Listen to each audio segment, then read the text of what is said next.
That's a good one. That's a good one. Oh, God, it's a toad, son.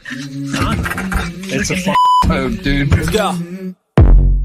I wake up to a little bit of drool on my pillow, feel like it's gonna be a bad day.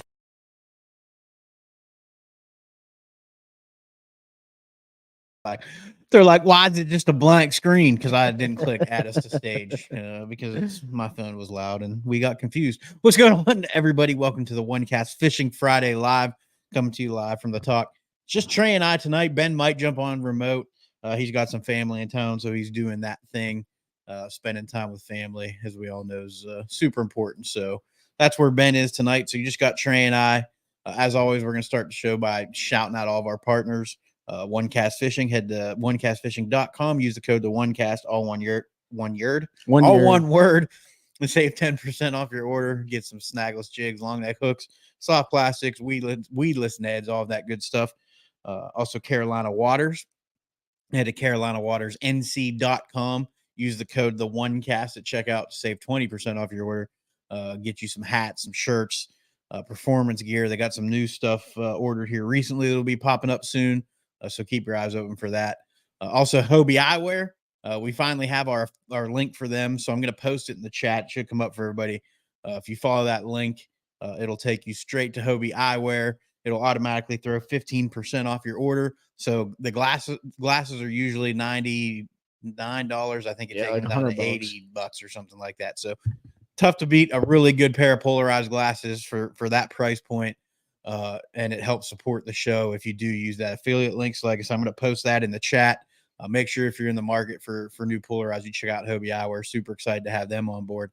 And as always, if you guys are also in the market for a piece of property, piece of real estate, looking for that little piece of paradise, hit up our buddy Eric Schwinn at Mossy Oak Properties.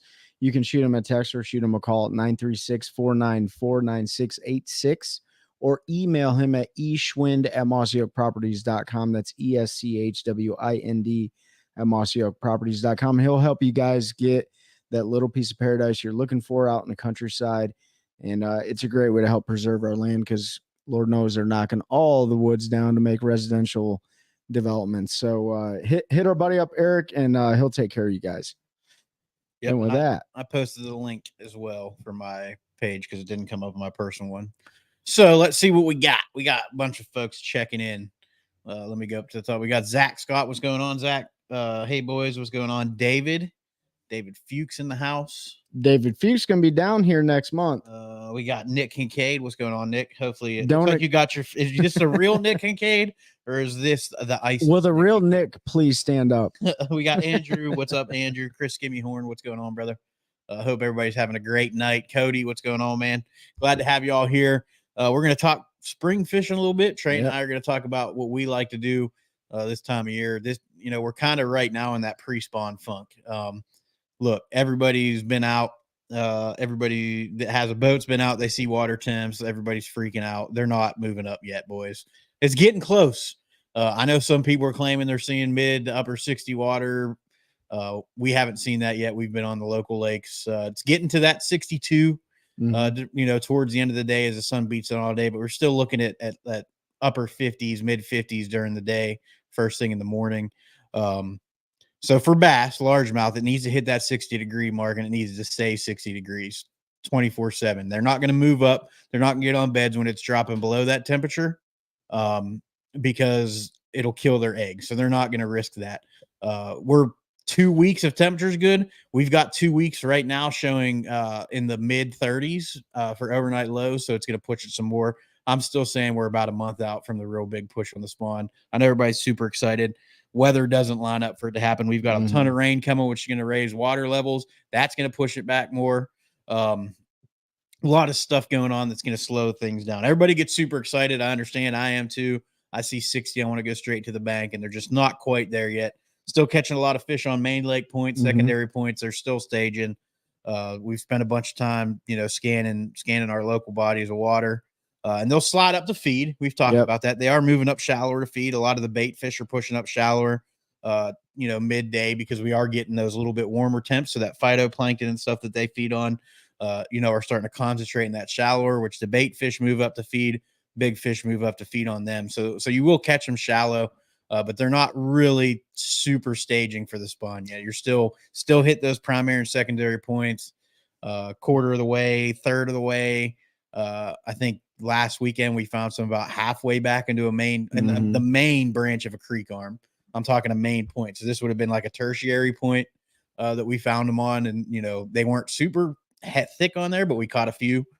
We saw a few rounds. So we're getting there, North Carolina folks. We're getting there. Jersey, I saw you still got a ways to go. Yeah. I think Dave said we got 49 degree. Yeah. Just go ahead and come on down here, yeah, Dave. you still got a little ways to go. And then Andrew, Florida is always ahead. Yeah. You guys are way, way ahead of us. Yeah. You guys Air are like temps in the 80s. Water temp is right. You guys are definitely whacking spawning fish.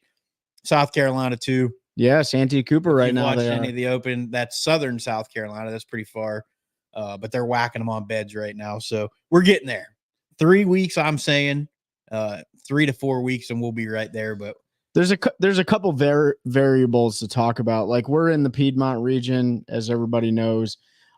Here's a variable. If you're on a warm water lake, such as Sutton or I think Hyco, there's warm water discharge at Norman.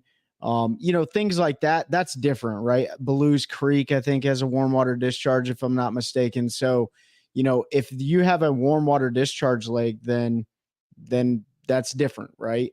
That'll change behavior. The other thing too is, a lot of people will scroll through like Bass Hole Nation and all the different websites and stuff, and they'll see people jacking 21, 25 pounds.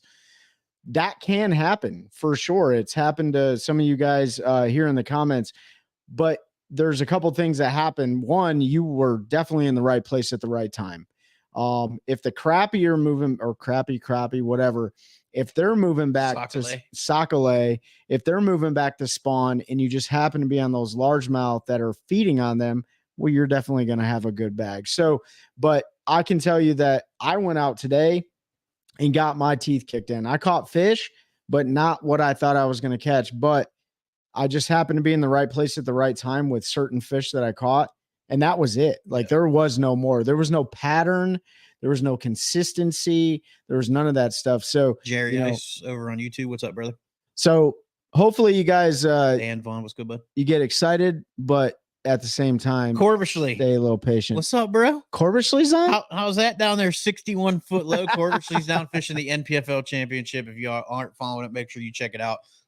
Showdown Saturday tomorrow. Somebody's going to hoist the first NPFL championship trophy.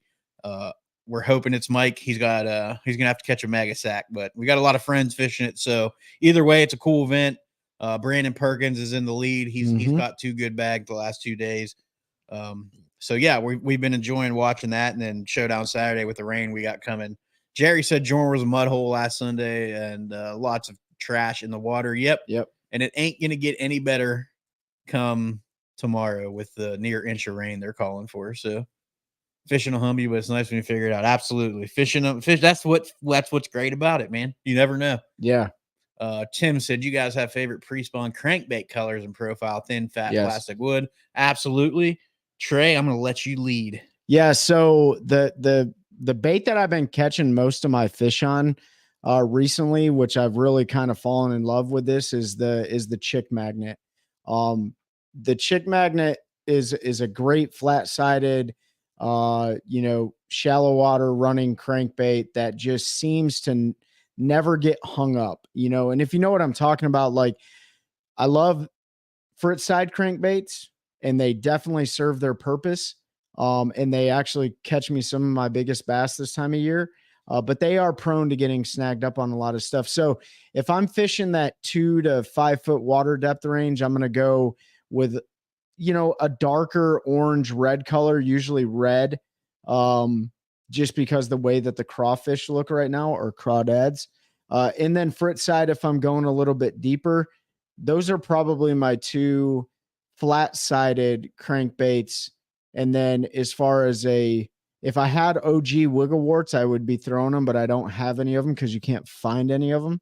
So if anybody's on the show that has some that wants to pimp them out, let us know. But then a DT series is a great crankbait too, especially if, you're throwing it in more like open water, trying to cover a lot of water and stuff like that. Like DT series is great.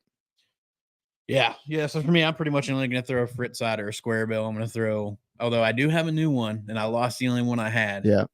And it was heartbreaking because it was like I caught about a 3-pounder on like my fourth cast with it. And then later in the day, lost it. But I will order some more when I can find them. That's the 6 cent pressure series, 6 cents pressure series. Silent. No, I didn't get the silent one, so Oh, you mine didn't? had the single knocker, but I really like the way they ran. They force you to fish them at the right speed because if you start fishing them too fast, they would roll on their side, which I like because sometimes I'll get to cranking and I'll speed crank. And this time of year, you don't want to be speed cranking. So it really kept you down in on that good, steady retrieve, got you down to where you wanted to be. But frit side is always going to be, I'm always going to have frit side on like tray or red, some type of red craw. And then I'll have a natural shad too. Just depends on if I'm not getting bit on craw, I'll throw the shad. If I'm not getting bit on shad, I'll throw the craw. I'll swap back and forth, kind of figure out what they want. And then square bills, I have some chick magnets. I haven't really thrown them. I know they're a good bait, but I've got a bunch of other square bills. When it comes to the square bill, I don't necessarily have a favorite one, but I still try to get that thin profile. It just seems the wobble on those, even the molded baits of today, when you get that thin molded body, it acts a little bit more like balsa because of the body shape. So that's what I'll roll with this time of year as far as crankbaits go. And then I do like if I'm fishing that 3 to 5 and I'm fishing rock, I'll throw a frit side 7 because I really like to get down into this stuff. I know a lot of guys will try to match perfect the 5, 7. They might make the 5, 7, and 9 for the frit side. Yeah. So if I'm targeting 5 foot, I'll throw a 7. If I'm targeting 7 foot, I'd like to throw the 9 because with a crankbait, if you're not getting down into it, you're not getting bit. You have to be hitting that cover. You got to be deflecting off that stuff. And I do definitely lose more baits than I probably would normally. We lost some. We lost quite a few last weekend, but I feel like you just got to get down in that stuff and you got to be willing. And honestly, we probably wouldn't have lost some baits if I was being lazy and we didn't pull out the lure retriever and we just kind of did what we did. But you know what? Last weekend, one of the things that happened to Pete and I, we were pre-practicing and, we started the day off and Pete caught a nice fish pertaining to that lake. And then he turned around and caught like a 9-pound striper. Well, I was going to get the phone out to take a picture and I had my crankbait thrown out there and I had it probably halfway back to the boat. And so when I just left my rod there and then boom, I got hit on like a 10-second pause. And that actually keyed us in on some things. So, sometimes they want it slow, man. Sometimes they don't want that crankbait burning, but you can't go wrong with a frit side. Those pauses when you feel yourself deflecting off cover this time of year are key. Yep. 90% of the time, that's when you're gonna get bit. The one Trey talked about, I was exactly that. I hit a branch. I'm fairly certain it was off a brush pile because I could see it on forward facing. I wasn't fishing with it, but I was using it to kind of scan around, and I felt it hit that brush pile that I'd thrown at. I paused it to let it get up above it, and when I paused it, that fish smoked it. And that's super important all the time, but really in the spring, I think it's even more important those pauses because the fish they're not quite to that warm water swim and smash stuff. A spinnerbait's a great bait this time of year, but they don't crush it like they do in the summer when you get on a spinnerbait bite. They just kind of gulp it. They just kind of eat it. Yep. Let's see what we got. Mercari sells tons of tackle baits and baits you haven't seen in a while. You'll be surprised. We'll have to check them out. Mercari out. That was my boy Batson through. David Fuchs said fork last week. Yeah, dude, 10 century belts. That was an incredible tournament. We talked about it on our episode that's releasing Thursday. We give our full conversation about that, and they got me to talk about forward-facing sonar. So you went on a rant. I did go on a rant. It's good. We all did, though. Yeah, everybody kind of went on a rant. Zach said I've been liking the Rocco 5 a lot lately. No idea what that is, but awesome. The rock crawler. I'm sorry. Yeah, rock crawler is another one I throw a lot this time of year. If I don't throw a frit side, I throw the rock crawler. Those two are. The rock crawler has a little bit smaller body profile, so I like to chuck that one around. Tim Trenny said, "What percentage are you a deep crank fan compared to shallow crank fan? To make it simple, do you throw crankbaits more in the deep water or shallow water?" Both. It's 50-50. Yeah. If I know it's a shallow bite and they'll eat a moving bait, I'm either going to throw a spinnerbait or a square bill. And when they're offshore deep in the summer, I'm throwing a crankbait and a shaky head and a Carolina rig, and that's about it. Or a flutter spoon. If that bites on, yeah. But yeah, deep or shallow, I'll throw a crankbait. I just love catching my crankbait. I figured out my forward-facing active target. I hit my targets and got snagged a lot worse. Not like it's because, yep, I hear that. You see a lot more junk to throw through with it, that's for sure. If you have invasive species like we do, such as the cormorants, it was pretty interesting watching them today. I was watching them dive under the water, eating like bait balls. And so do yourself a favor and go check out things that aren't fish with your forward facing sonar. You'd be Yeah, amazed it's how cool to watch those birds Yeah. go down there and do their thing. We watched them pushing last weekend on Lake X that we were on. We watched them pushing a big school of shad. There was like 6 or 7 loons pushing shad up into this pocket, and we were watching on forward facing. It was really cool. Threw my credits last Sunday. Love it. Yeah, it's a very specific bait as far as what you're going to use it for. But when you get in those situations where that bite is, or that's the right bait, you're going to smash them on it. Yeah. I have yet to catch one on the credge, UMA crankbaits. I have to check out UMA crankbaits. Rocco's an Ott Rapala Squarebill. Okay. One of his Ott's garage baits. I'll definitely take a look at that.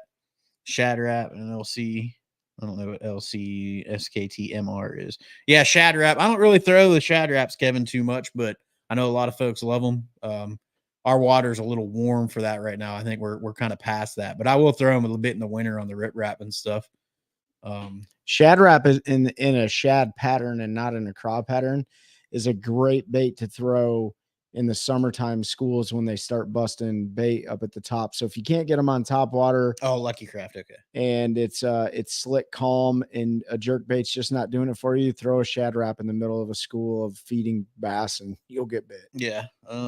When the birds push shad, or the bass still around? No, we didn't see any game fish anywhere near any of those shad. And bass get to be big not by being dumb. So there's actually a video I saw today of a cormorant, a regular just cormorant, choked down probably a 4-pounder, a largemouth that had. Yeah, somebody posted a video. Wow. They're like, "There's no way this bird's gonna eat it," and he got it up and gone, slurped that 3 to 4 pound largemouth. So they'll target a bigger largemouth. You know, those nice breeding size.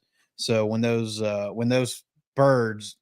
Now, like obviously the birds dive bombing out in the center of those big schools, that's a completely different thing. The bass will get in there and feed.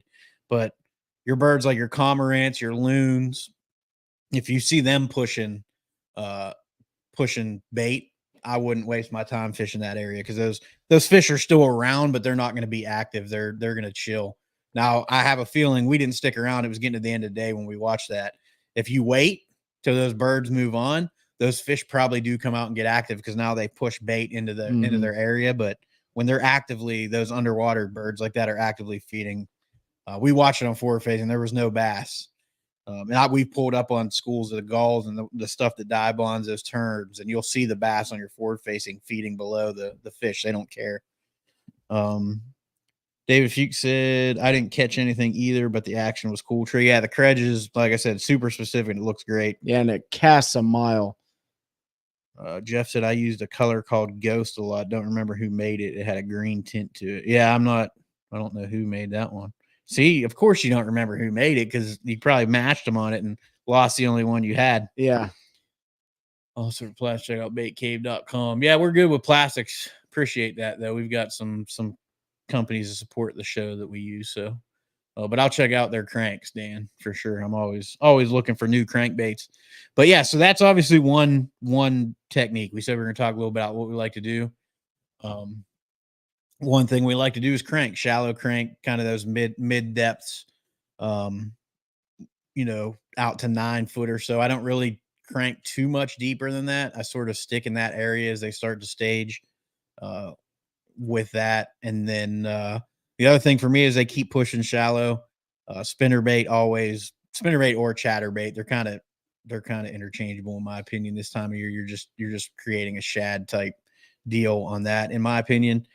Texas rig always once they get shallower, and then a wacky worm, especially for the spawn post spawn. I don't really throw it during the spawn because if I can't see them, I don't try to catch them. I don't fish lakes like Harris where they spawn deep and you can't see them. I'm targeting very specific fish if I'm bed fishing and I know they're on bed, so I'm sight fishing 100%. But as soon as they're done, fry garters, there's not a better bait in the world for a fry garter than a wacky rig.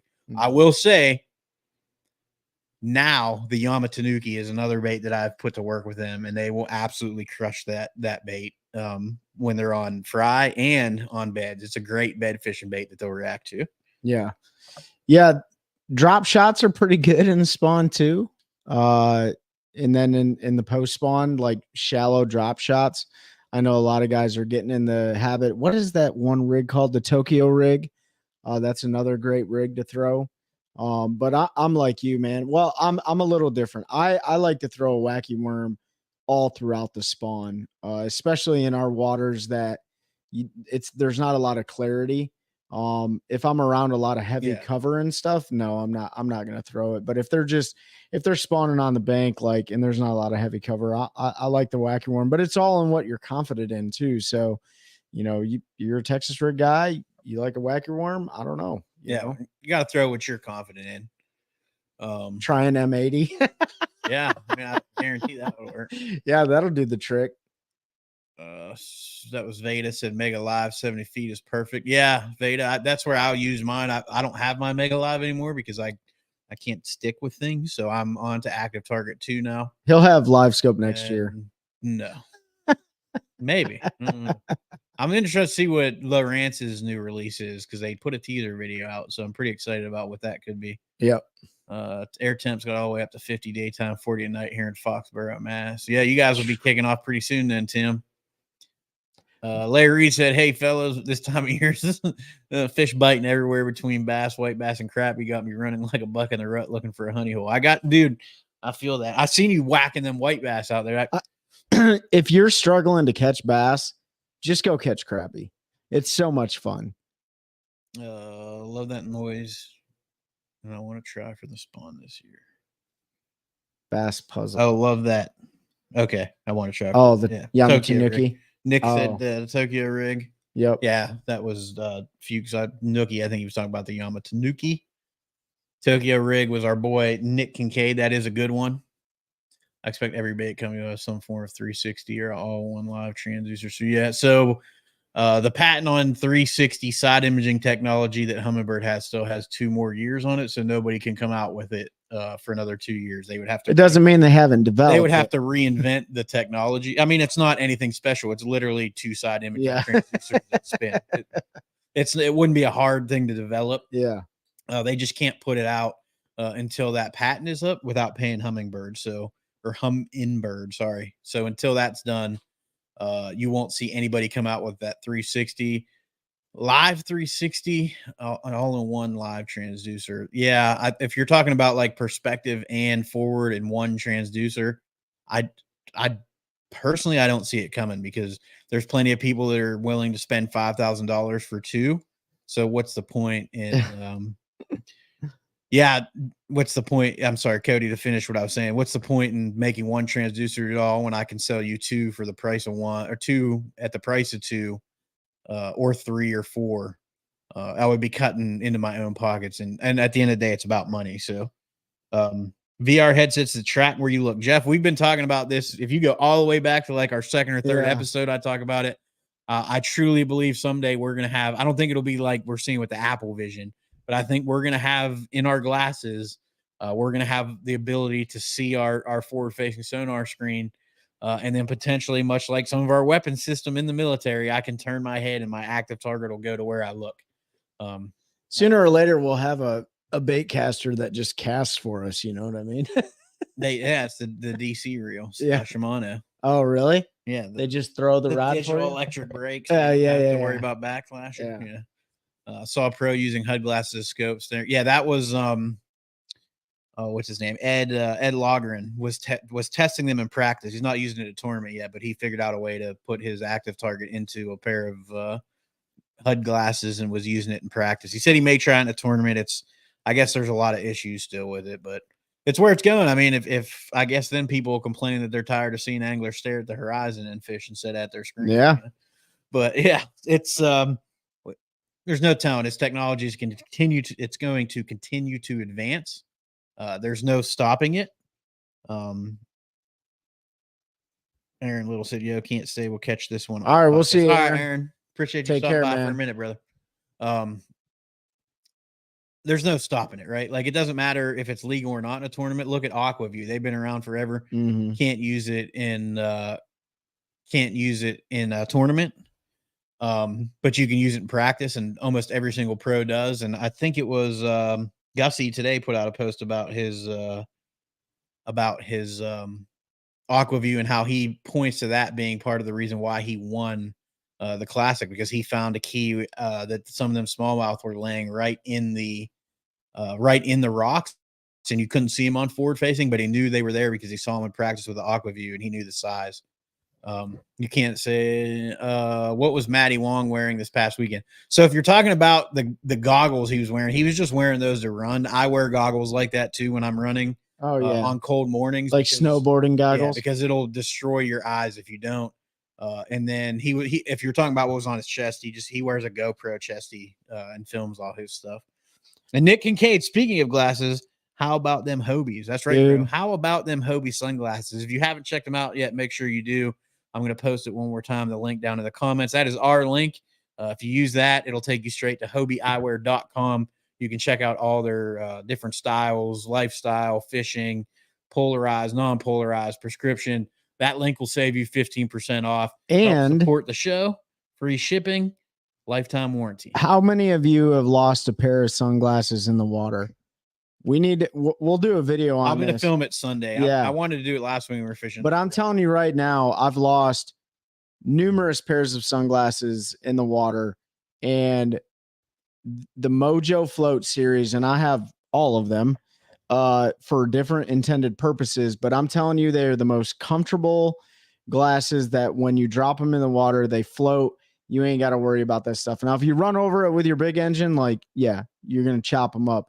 But especially the Sight Masters for low light conditions, like how many times during a cloudy day are you just struggling to catch a fish on bed or whatever the case may be, or you just need to brighten up your horizon. Those Sight Master glasses are phenomenal. I wish you guys could see them through my eyes, but you can go get your hands on them by using that link, because I'm telling you right now, you're gonna want those glasses. So Nick said, what do we recommend? Nick, I recommend the Mojo Float series as far as the frame. Look at what they have and do that based on your head size. Yeah, go grab yours. I don't have mine with me, but I do. They're in my truck. So after you get yours, you can talk and I'll go grab mine. I wear the blue fins because it's extra large frames. I have a giant head. I'm sure you've all seen that from all of our social media content, and they fit really great. The other thing about the Mojo Floats is different from any of the other floating frame glasses out there is they don't look like a floating frame glass. A lot of the other ones have big bulky frames because of how they build their flotation and stuff into them. These frames are almost identical to their non-floating ones, except they float. So if they fly off your head, if you drop them when you're going to grab a fish, we all have a tendency to put them on our head, like on our hats when we're doing stuff. Excuse me, if they come off, they float right there. You don't need my Wileys are at the bottom of tiller. Yeah, Jerry, get you some Hobie floats, save 15%, and you won't lose those glasses on tillery again. But yeah, so the Mojo floats, they have a regular series, they have a Hank Cherry series. The only difference is the Hank Cherry, they offer the Sight Master lens in, which is like a yellow tinted copper lens. I'm telling you, for low light condition, yeah, that one right there. And if you look at our post on our Instagram that I did, or in our Facebook group, that was me wearing those when we were fishing this past weekend. And they really just draw in as much light as possible. So low light conditions, they cut down the glare, but they pull in a ton of light. We actually commented when we were fishing on Sunday, like, you don't realize how dark it is when you have them on, and then you take it off, and we're like, oh man, we better get rolling because it's getting to be the end of the day. So the Hank Cherries are the ones he's showing here, black frame. They got a little red accent to them. Those are and I'm not going to say the lens color because we were given explicit instructions to make sure we don't say the wrong color, because they have very specific, but they have a blue mirrored and a green mirrored. Both are good for clear water. the difference is minute. The green one does a little bit better in more tannic water. The blue is really good, like offshore, really clear water. They do them in prescription lenses. Yes, sir, Jeff, they do. I'll have to reach out to Dylan and confirm whether our link will work for prescription, but I think they do work on the prescription as well for the frames. And then, obviously your insurance stuff will go through the actual lenses themselves.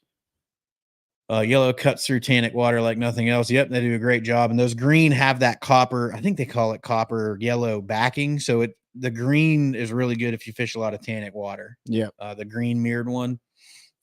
They're just super comfortable, man. Like they fit right to your face. What I really like, I'm not a huge fan of like a bulky nose piece. Probably because I got a peanut head and a tiny nose. But they just wrap right around your head. And you know how some sunglasses, like when you turn your head and you're running down the lake, some people like to have like the little lanyards and stuff. I used to wear those, but they got really annoying because they would like hook on the back of my hoodie when I was wearing my glasses or whatever the case may be. So these are really nice because I'll turn around and look at the engine just to make sure I, don't hit nothing or whatever. And they don't fly off your face. And if they do, the Mojo floats, they float. You got to get yourself some, Rick. I'm going to post the link back in my chat. And you are cool. That's the link going into my chat. I'll be back. Yeah, they look good. They're comfortable. I've worn Waterlands the last few years. I've worn Costas most of my fishing career, if you want to call it that. And they're great glasses. Don't get me wrong. The Hobies are right on par with those and significantly cheaper. You're talking a lot cheaper, hundreds of dollars. You're talking $100 for the regular Mojo floats. I think the Hank Cherries are like $109. And like I said, the lenses are the same. They do offer a couple different lens colors in the Hank Cherries, but 15% off if you use our link. Yep. And free shipping, lifetime warranty, and their warranty is amazing. You get a real person. There's not a code, it's a link. Use that link. Drop it one more time. Post it again. I'm going to post it in all of the chats, and then I'm going to post it right here, Jeff, and then I can send it to you in a message if you want. Everything's going to links now versus codes. It's just, I guess it works better for them for tracking and all that. So if you use that Roger, Roger, if you use that link, you can click it. I just confirmed. I clicked it on my phone. So check them out. The prescription stuff, you can do any of the frames and prescription, and they'll get you worked out. So I got my daughter some for softball, and she really loves them. Like they make really cool stylish glasses too that aren't just for fishing and stuff like that. And honestly, the Sight Masters, if you're a marksman and you love to shoot, the Sight Masters are a great. At least I like them for shooting. Because it brightens up your target and everything like that. So if you're into competitive shooting or recreational shooting, they're also a great piece of eyewear to have. You'll be fine, Cody. Trey's got a little army head too. They fit him all right. So check them out, Cody. I think you'll be surprised. I think they'll fit you well. And like I said, and they all come with these cases. Yep. That's really nice. They come with a hard case. They come in. They don't all come with a sleeve. So okay, well, don't. I think just the Hank Cherries come with a sleeve. But well, there you go. If you get the non-Hank Cherry ones, I don't think they come with sleeve. Yeah, this is just Hank Cherry. Right? They come with that nice hard case. They come with a lens cleaning cloth in it, so you kind of got everything right there that you could need to go out there and do your thing. And looking forward to bed fishing with them. But so far, yep, we've been using them since. When did we meet them guys last year? We met them at the Cash and Deal. So yeah, I mean, it was late spring, early summer. It was at the kayak masterclass, I think, right? Yeah, I think so. Well, it was when we met them folks. We got a pair. We bought a pair there, and we've been using them since then. And great glasses. So yep. Highly recommend. I've got close to a year rocking them. I know some folks that have been using them for a lot longer than that. And Carl Jochimson, he wears them all the time. A lot of professional kayak anglers. Yep. Corey Dreyer, who we've had on the show, Christine Fisher, if you know who Christine is with them. There's a lot of big names in kayak fishing that rock them, which makes sense. Hobie, has their kayak business. They also have the Hobie eyewear. So Can you speak scratch resistance for us guys that treat our gear like we hate it? They're as scratch resistant as any other not glass lens that you're going to buy. They do have, scratch resistant treating, but if you go back and listen to our episode with the guys from Hobie, there's no way to guarantee they're not going to get scratched, especially with plastic lenses. You sacrifice some of the scratch resistance from glass. That's why you throw them in the case at the end of the day. And it seems like it would be a tough thing, but you get onto it. But scratch just from your everyday wear, if you drop them while you're tying on or doing something, if you're walking to I know you do a lot of bang fishing, Zach, so beat feet around the lake and stuff. I wouldn't be worried about them all going through the bush and that type of stuff.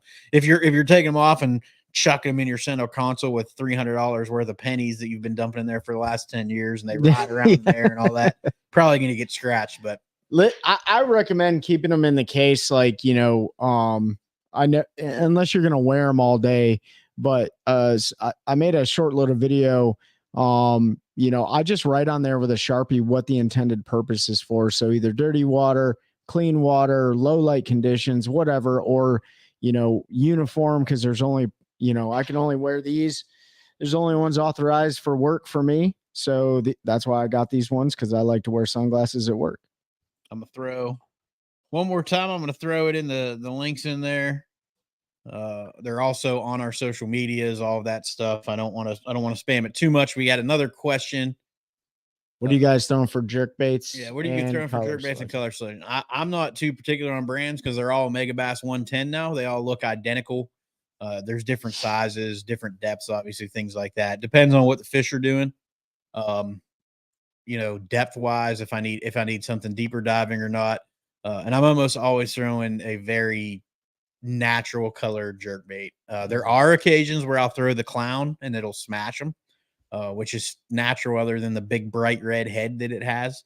But typically I'm going to throw super clear water. I'm going to get something nearly translucent. Just going to have a little bit of a touch of a color in it. Bone always works, or white, whichever way you want to look at it. And that's really it. I don't, if it's dirty water, I'm not throwing it because it's not effective. So just depends on that. I won't be at some. We have our team trail that day. So we really do need to get somebody on here that is a huge jerkbait fan, because like Pete and I probably have 100 jerkbaits a piece.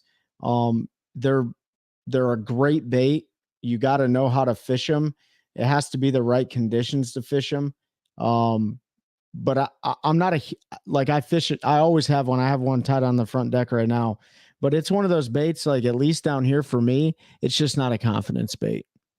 Yeah. I mean, I've thrown them a ton in my life and I've caught hundreds of fish on them up north, smallmouth fishing. Yeah. I don't know if I've thrown a jerkbait twice since I've been in North Carolina. It's just not something that I'm confident throwing at these fish down here yet. I need to get comfortable doing it. So Cody, appreciate that, brother. Appreciate you buying a pair, man. That's awesome. That's Rick. Also Bassin' Through, y'all. If you're not following Bassin' Through on socials, he puts out a lot of great content, really supports small business and pushes their products. Actually, Bassin' Through got a really nice shout out from Hal Abshire. Took a trip over to, he calls it Hal Mart, which is, we'll have to record what's in his. We're going to do, if you've all ever watched Major League Fishing when they did the Bass Cave episodes, we're going to do that with some local guys, and we'll probably show our stuff off at some point, but we're going to do one with Hal. We've already talked to him. He just wanted to clean it up a little bit. He's been down because he had some surgery. Yeah. So once he gets that done, he said shout out Bassin' Through. Yeah. He gave a shout out to Bassin' Through. He showed up at the PBC's first tournament of the year on Jordan Lake and was doing a bunch of videography and stuff like that. So huge shout out to you, bro. Mike, what's going on, brother? Mike Johns in the house. Kevin Brooks said, if you've ever had a piece of tungsten come back at you at 200 miles an hour, you'll appreciate plastic over glass. Agreed. Nick Kincaid, will we see another Elite Series tournament this year where all top 10 get over 100 pounds? Not this year. Nope. No, absolutely not. I don't think they have any other lakes they're going to set up that way. Florida is going to be a post spawn. What's their northern lakes? They're going to the St. Lawrence, but not the time of year for it. it right? is. It's always the time of year for that. But they're not to get all 10 anglers over 100 pounds. I think that's a lot tougher in the. We thought that there were going to be 10 century belts at Toledo Bend, and the weather threw that for an entire loop. So jerkbait used to be my only hard bait I threw. Lost my confidence in them down here in North Carolina. Yep, absolutely. they're really good when Cody, the fish are using schooling. a ton more with forward facing sonar. Absolutely. Yep. Yeah, start playing with lead dots and stuff like that on them, man. Like get that jerkbait down in 10, 15 foot of water by weighting it down. That credge we talked about earlier or briefly, that credge has an intended purpose. And I can see where that credge is effective, but there are times where you want a regular jerkbait. So play around with putting some lead wire around the hooks or lead dots on it. Brandon Gass said was catching up on podcasts on driving home today. Any new finds on the spotted bass in Jordan or Harris? No, that Trey knew the guy in the picture in question. He asked him and he said, I didn't even look at the fish. So he wasn't any help there. I'm going to read the message to everybody here. Seth is going to be on the show, who is the biologist who sent this to me. So for all of our North Carolina guys, this is pertinent to you. For your non-North Carolina guys, you can shut down for a second and not listen if you want to, but it's good because if they make it to your fishery, here's the answer. So I sent Seth the pictures. Obviously, it was too hard to tell from the photos we had.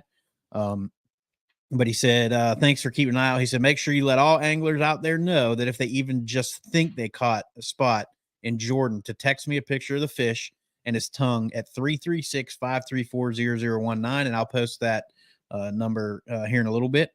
And of course, do not release it no matter how big or small it is, even if it ends up being a largemouth less than 14 inches.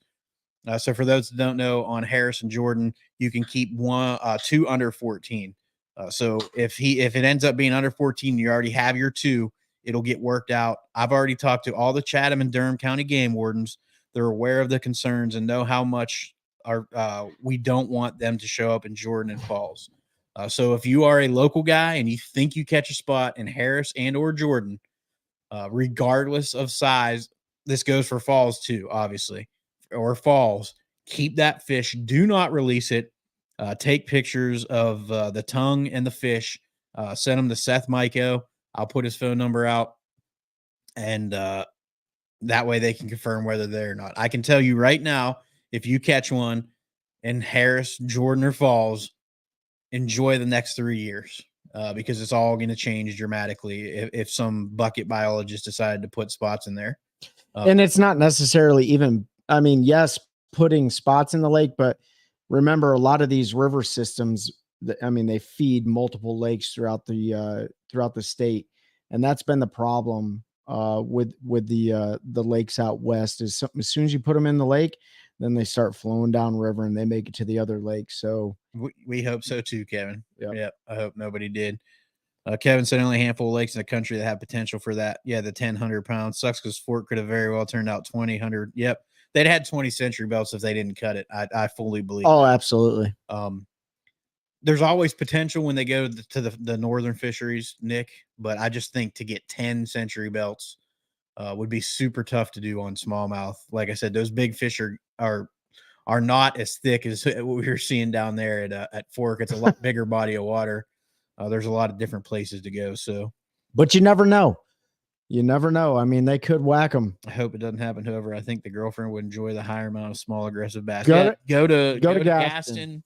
Go to Norman, and there's plenty of them there. Go to Baloo's Creek. I don't know where Cody's at, but go up to Baloo's Lake. He's local, yeah. Yeah, go up to Baloo's and you can catch spots all day there. Yeah, there's potential, Kyle. Luckily, I don't think the stuff going on at Bugs Island is as much to do with the spots as it has to do with the decreasing water quality in that lake because of the progress, we'll call it, the development in the area. So we'll see what happens. Hopefully that doesn't end up like Bugs, but you're absolutely right. Seems to me like strolling is a new hot thing in tournaments. Any predictions as what's next? Dude, so here's the thing with strolling, and I'm not going to go into the debate with the forward facing that.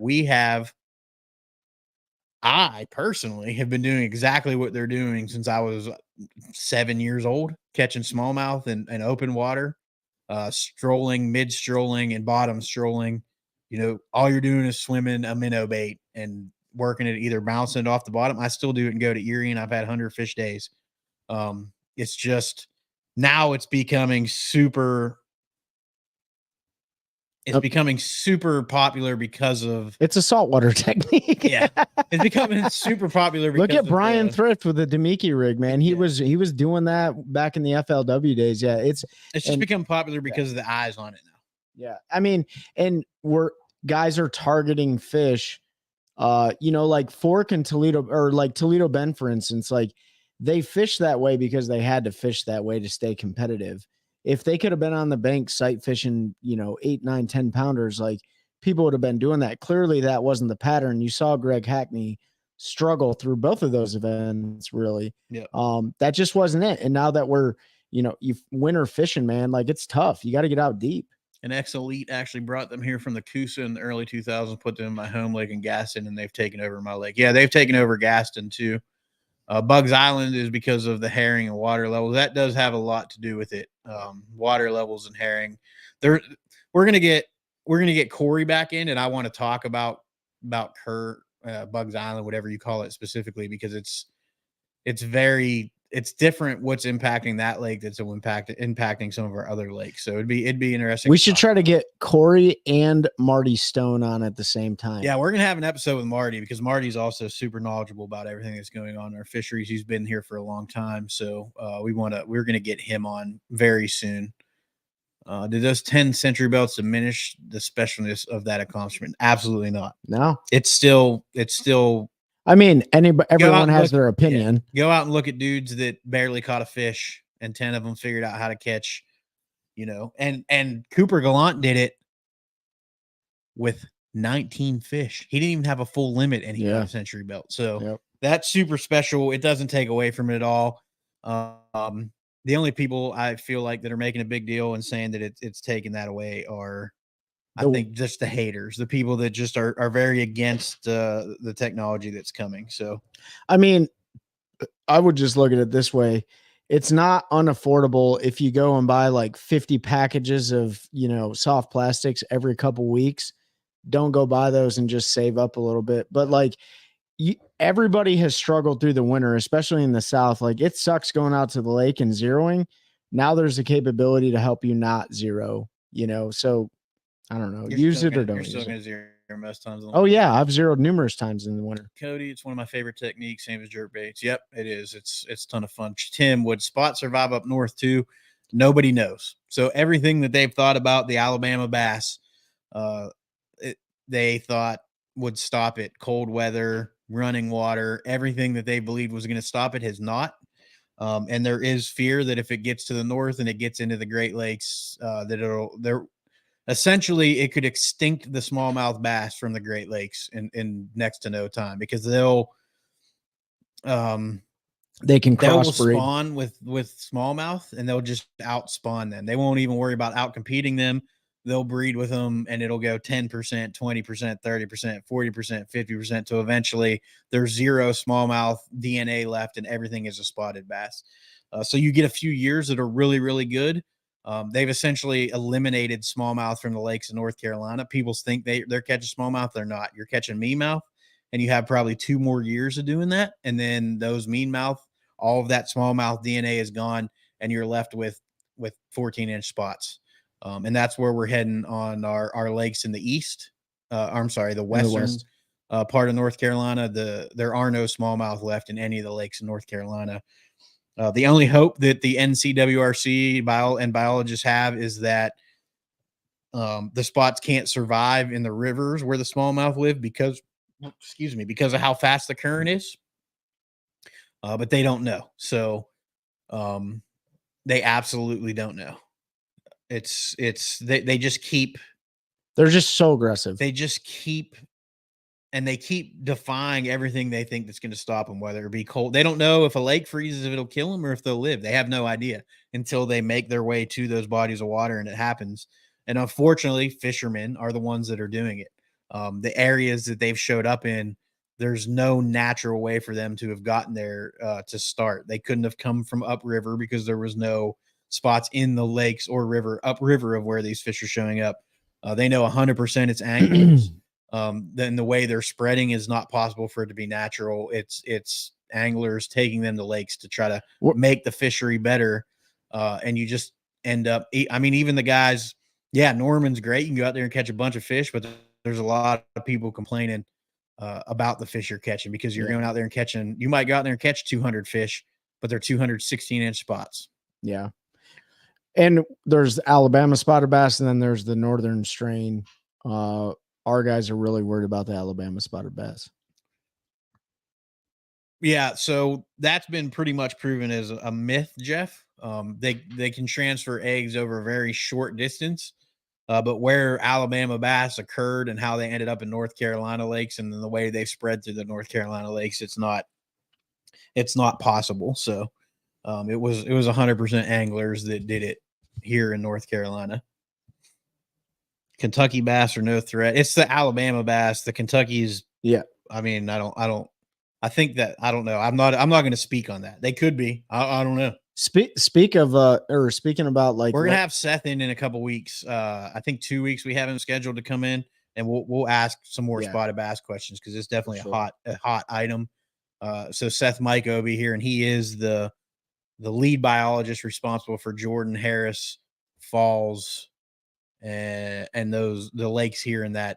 I don't remember all the lakes, but in that Piedmont region. I don't know how far west and east he goes, but those three for sure, which are a big concern, obviously. So we'll get plenty more information when he comes in.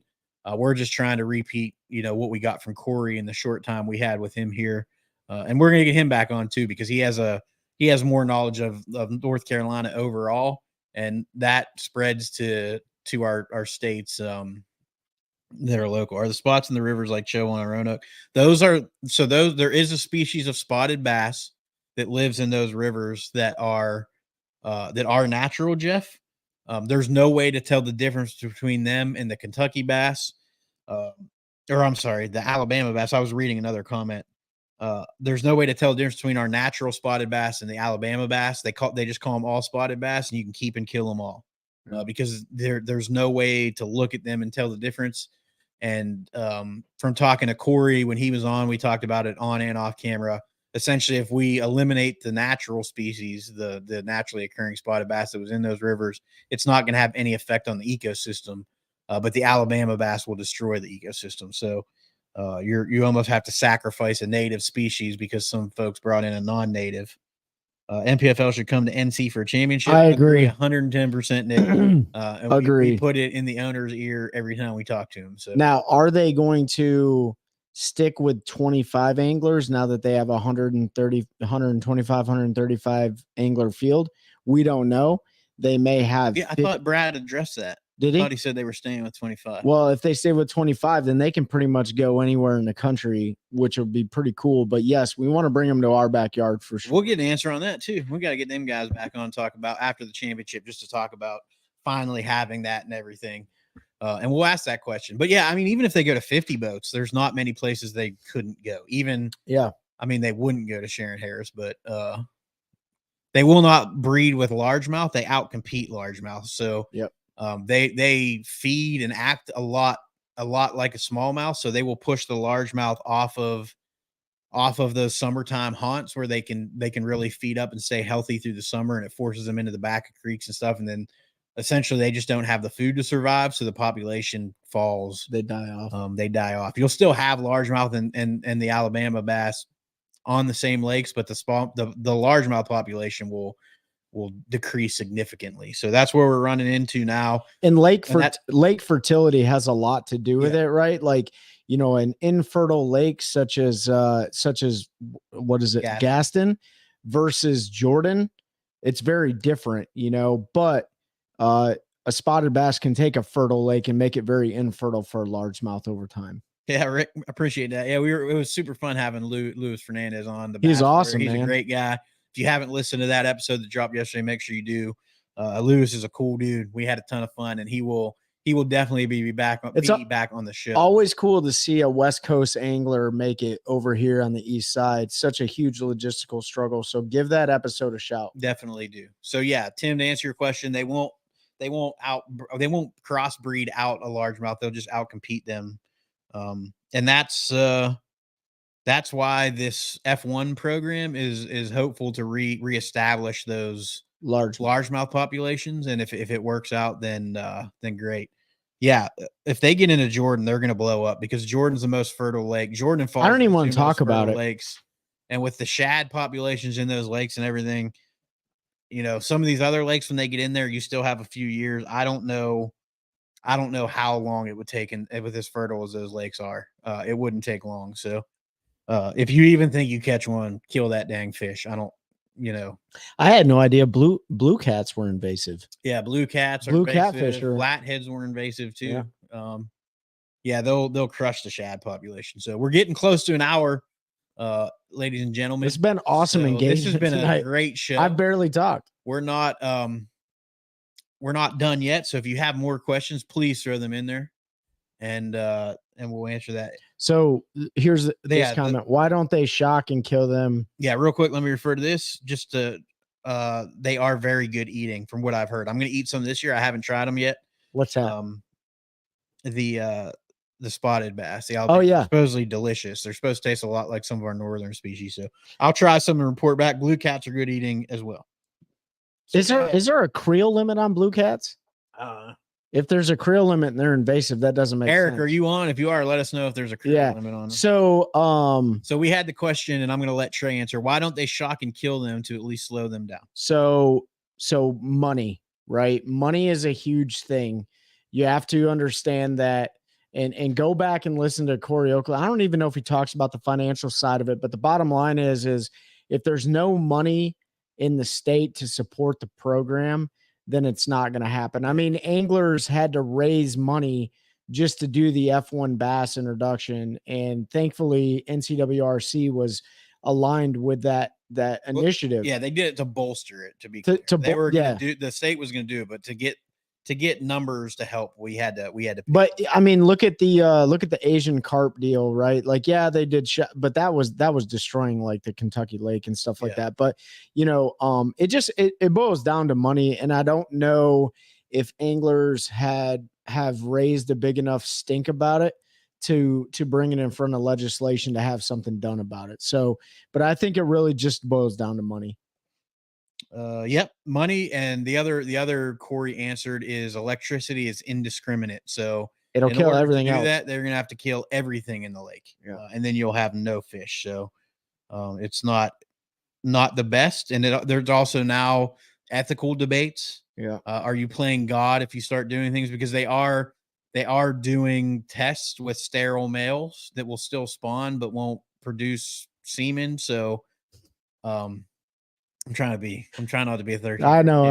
You had to giggle.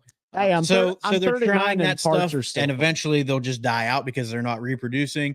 But there's a lot of ethical debate in the conservation community about, hey, do we want to eliminate a species that we made the mistake of introducing, and our folks did that. So they're looking at what they can do. Money is a big thing.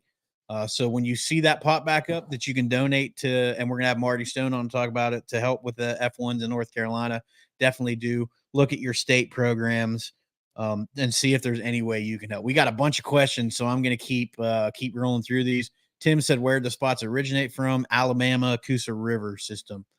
That was Rick said, can something be done to better manage the lakes so that we don't have a low level in the summer like last year? There's nothing we can do. That's drought. These are flood control lakes, so they have to dump water, and they have to keep it below a certain level for if we get a storm event. So as the drought comes, there's no way to hold back more water to keep the water level where it is. It impacts us fishing. Yes. For like the Army Corps engineers, fish populations and the fishery is not their primary concern. They are more concerned with flood control, making sure we don't destroy people's homes in the event of some type of emergency. Blue cats are causing, in part, the crab and saltwater fish population crashing up here in the bay. You can't catch as many cats now in the bay as do the saltwater species at times. That's not good. I need to figure out the Roanoke River stuff in case I'm able to make it out there in the summer. You'll figure it out, Cody. That's a fun one. If the lake goes to crap, then the money will not come into NC. So spend it now or later. Exactly. Who said that? I'm scrolling down. I was reading on that was Jeff. You're absolutely right, Jeff. If the lake goes to crap, we're not going to get money. So if you have the money, donate it now. Help them do that thing. The money's there in all states. States get federal grants to repair highways every year, but look at the condition of them. Just saying. Yeah. So unfortunately, when it comes to like NCWRC and your state wildlife agencies, there's not a ton of federal money available. It all has to come out of the state budget, and those state taxes don't ever get designated to the wildlife like it should. It's not. People are more important than wildlife to our legislators, so it's important how you vote. And we're not going to get political, but look at folks' opinions on things that impact what we love to do in our natural world. Yeah, I mean they're doing an initiative out west for trout. Yep. There's a lot more species than just bass. Obviously, we love our bass fishing, but we're not the only voice in the room, and there is only so much money that can get spread around. And the only way we can No, they don't allocate it reasonably. You're right. They definitely don't, Kyle. You nailed it. They don't allocate it in our favor. They don't. Fishing a tournament, you get one rod, one reel, and what lure, color, and size, and why. Tim, you always have these burners. I like it. All right, Trey, I'll let you go first. One rod, one reel, one bait. All right, Tim, I got to fire back at you. Where are we at? What lake are we on? Because that's going to matter. One rod, one reel, one lure. What's it? It's color and size. Why? So then I got to go with a cash-in 7'3" worm jig rod with one of my Revos 15-pound tests, and probably just going to go with a Texas rigger shaky head. You got to pick one. Okay, then I'm going to go with a shaky head. If it's me, I'm going to go with a 7'3" medium heavy fast cash-in Icon worm jig rod, 7 gear ratio reel, 14 or 16 pound fluorocarbon, and a 3/8 ounce green pumpkin jig. There you go. Oh, my home lake. Oh my God. Don't ask me. I can't catch a damn bass. Trey can't catch a bass. I know what you're going to take. Harris, you're going to take a shaky head. Oh, a shaky head all day. I'll call Jordan my home lake, and I'm still going to stick with that jig. A jig. But honestly, if I'm tournament fishing and I have one rod, one reel, it's probably going to be a spinning rod and a wacky worm, because that's one more money than anything. Yeah, that's a fact. All right, let me look at the last few we got here as we wind down. Like CNC, take a page out of the Texas Wildlife book. 100%. I agree with the way they allocate money. There's a lot of debate in the conservation world about the actual benefits of the share lunker program and whether it works.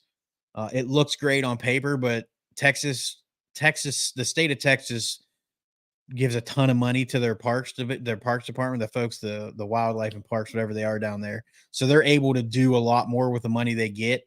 Everybody sees the share lunker and says that's what it is, but there's a lot of debate on whether that is or not. I'm not an expert, so I'm not going to say whether it is or isn't. But they do have a lot of great programs for their fisheries, and it's a priority. I mean, the slot limit was working great on Harris until the grass got killed, and then it stopped working. Nick, I agree. I'd like to see him take that page out of the book, though, with some of the programs they run. Fishermen will spend a lot of money to go fish and catch 5 bass to throw back. Bass for 35 pounds. And I'm not going to lie. The second day one weigh-in was done, I Googled the ramp on Fork to see how far it was from my house, and it's 15 hours and 13 minutes. So I'll be making a trip down there. Constantly talking the F1s. Yep. I'm ready for the grass to come back on Harris. We're 7 or 8 years from it. You'll see grass. You won't see hydrilla. You're never going to see hydrilla again. But you'll see some form of grass. You're going to see grass. You're going to see native grasses. It's going to look a lot like it did. It's just not going to be hydrilla like there won't be mats and stuff like you used to have. And the last thing, let's go and take me with you. Come on. Last thing I'm going to say, since Harris came up with the grass, is everybody, we got to stop beating up the NCWRC about killing the grass in Harris, because they did not kill the grass in Harris. They finished the grass off in Harris, admittedly. The grass was already dead and dying, and it was all because of changing water conditions. start putting hydrogen live well, it'll come back. It was all because of the changing water conditions due to runoff from developments in the area. The amount of silt that was being dumped in the water because of all the development in the area around Sharon Harris changed the water quality to a point where the hydrilla couldn't filter it effectively, and it was dying because it was starving to death. It wasn't getting the sunlight. It wasn't able to photosynthesize the way it needs to live. That's a 25-cent word, bro. I'll give you $1. Photosynthesize the way it needed to live. So as it was dying, the state saw that as an opportunity to step in, finish it off, and then get those native grasses going, grasses that'll better filter that runoff. So again, the best way for us to stop that from happening to other places is to talk with our mouths, our money, and our votes, and look at folks that want to slow some of that development down, that don't want to turn every piece of natural into a housing plan. We said it at the beginning. If you're looking to buy land because you don't want people building houses there, then hit up Eric Schwinn at Mossy Oak Properties. That's right. All right, everybody. It's an hour and 5 minutes. It's been a great show. We've talked about Hobie. Make sure you go check them out. HobieEyewear.com. Don't just go there, though. Use the link that I posted in the chat. I posted it a couple times. I'm going to post it one more time. If you don't use that link, you won't save money. Yeah, you won't save money. You won't save money. Pay full price, which if that's what you want to do, I'm not going to fault you.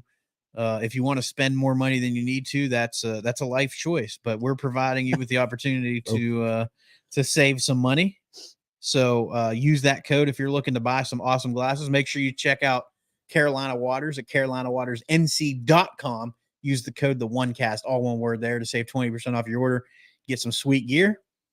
The also, make sure you head over to save $15. There you go. Passing through. Rick has already bought a pair, saved $15 off that, free shipping, lifetime warranty.